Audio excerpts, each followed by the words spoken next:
Hello, I'm George Manuel. You are watching Liberia Sports TV.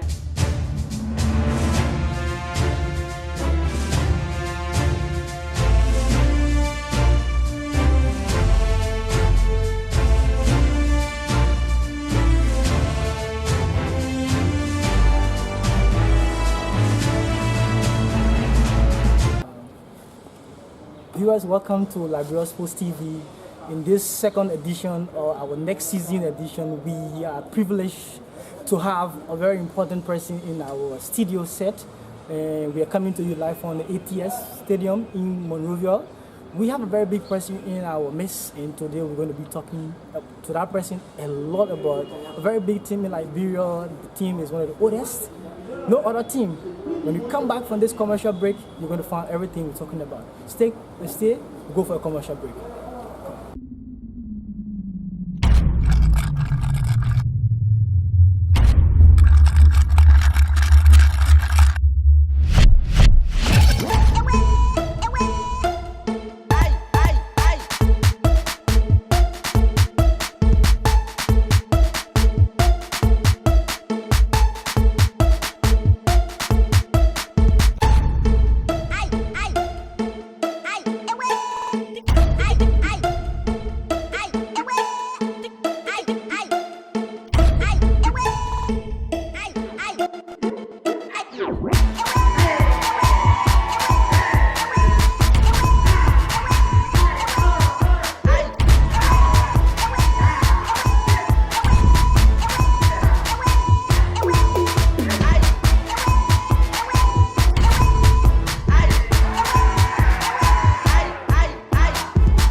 Thank you very much. Welcome back to Liberia Sports TV, the number one Liberian sports show that brings everything about Liberian football, sports in general.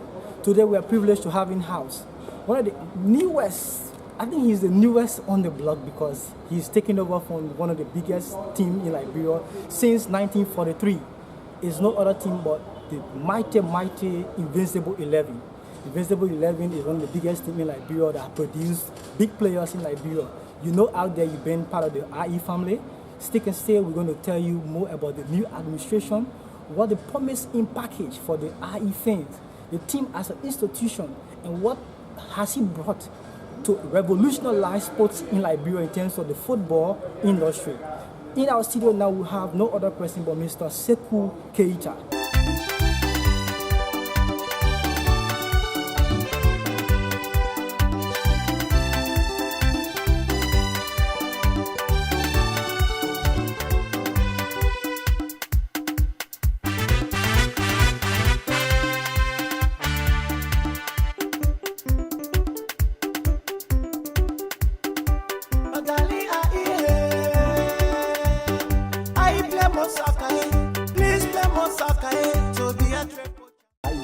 Well, first of all, thank you so much for having me here.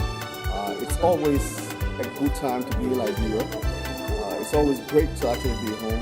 Home is always home, and I'm much a Liberian as anyone else. I am grateful for the opportunity that was given to me by the board of directors of Invincible 11 and Majestic Sports Association. We all know the deep history IE has here. IE was one of the founding members of the Liberian Football Association of 1963. IE itself was founded in 1943. We've won 13 championships, LFA championships, so there's a rich history of actually being successful on the pitch. Again, I'm absolutely grateful to the board for giving me this huge opportunity to take on the challenges of trying to revamp, reawaken the IE spirit. I don't come by myself. I'm always a team person first. So what we've been doing slowly over the few months that I've actually taken power is to build a team, both on the field and off the field, to make sure IE goes back to its glory days. That's where we are. We are in that reprocess. Right now, IE is facing a lot of challenges in terms of financial challenge, player quality. I mean, they do not boast of playing pitch of their own.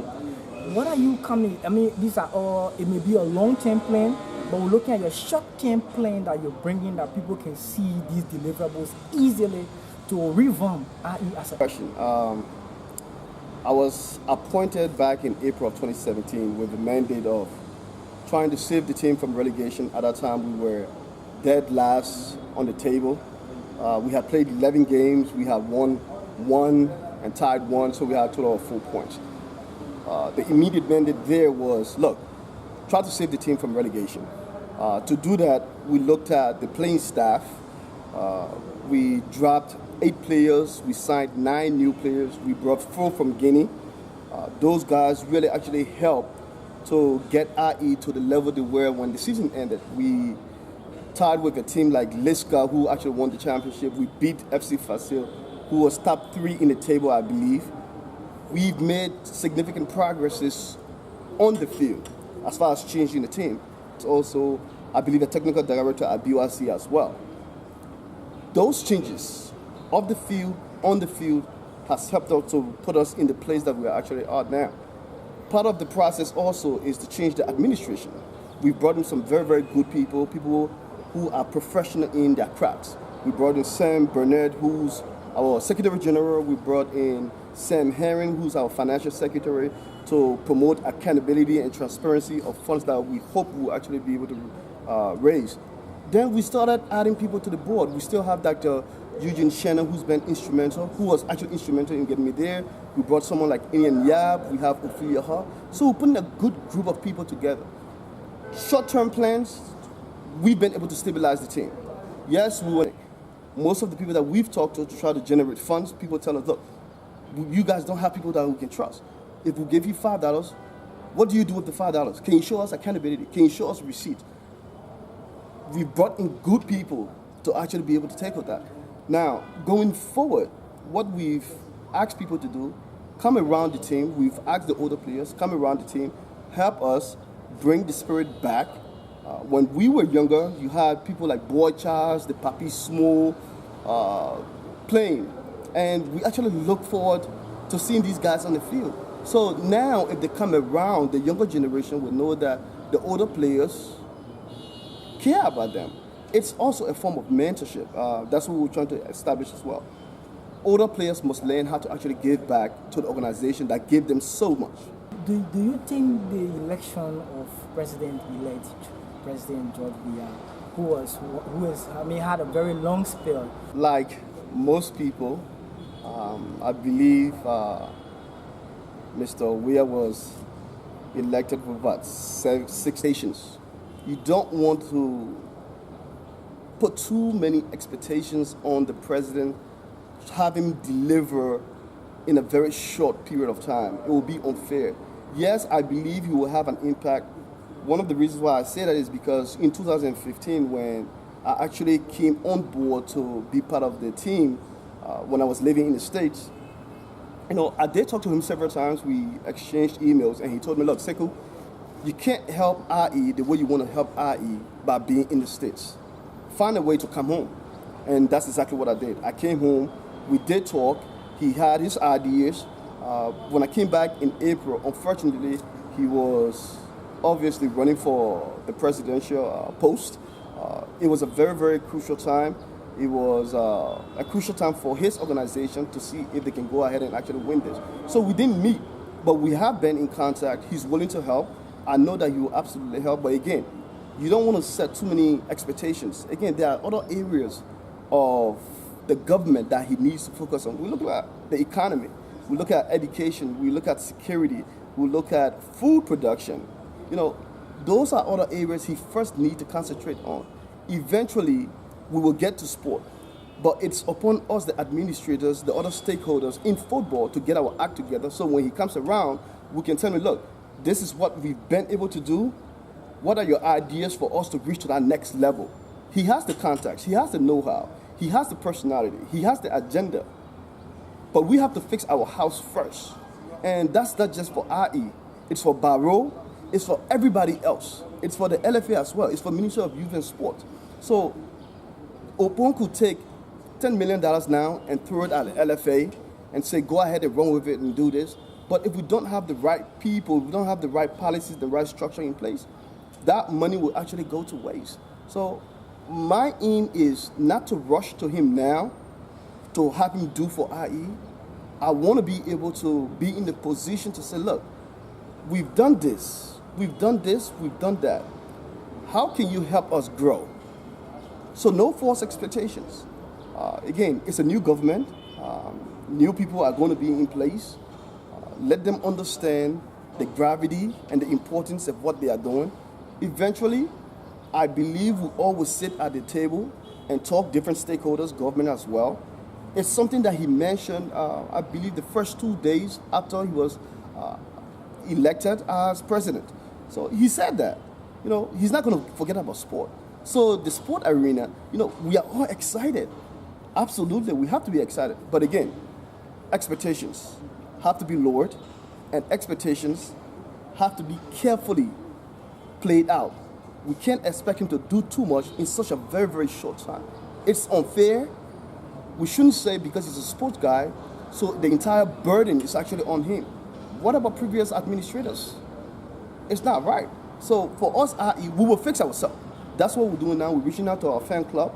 We're reaching out to our fan base. We'll get to that crucial one. Right. Let me just come. Mr. Keita, can you tell us what are your plans for marketing in terms of, football or sports club? One of the major fundraising tools is marketing. What are your plans at the moment for IE as an institution? Luckily, I do have a background in sales and marketing as well. That's what I did in the States. I was a real estate broker, and I was also a mortgage banker. Those two, you had to do a lot of marketing.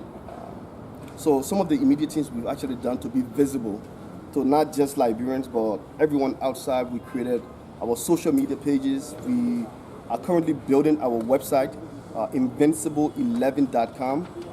People can go there and see our activities, get updates on what's planned for today, tomorrow, 2 years from now. Another thing we've also done is, if you look at the cap that is on my head, we created this. It's an Invisible 11 hat. As you can see, it's yellow. It has IE, obviously, for Invisible 11. And we also have the number 14 to honor President-elect George Weah. That's the number he wore when he was at Invisible 11. This is a number that he actually made his own. We will be selling IE gears, the hats, the T-shirts, scarves, towels. We also will be having the Jamboree. We are planning on doing an IE Queen contest. We also do want to play some local teams to raise some funds. We're talking about possibly top 2-3 teams in Liberia, BYC, Liska, Barrow. One of those teams. We also want to look at the basketball aspect of it. We don't want to forget a sport that has been heavily ignored. Not just IE itself, but every other club that we have in Liberia. Basketball is not taken as seriously as football, and that's actually unfair. So we are bringing a holistic approach to what we are doing. Basketball, football, but then you also have the social responsibility aspects of sports. We have to give back to our different communities.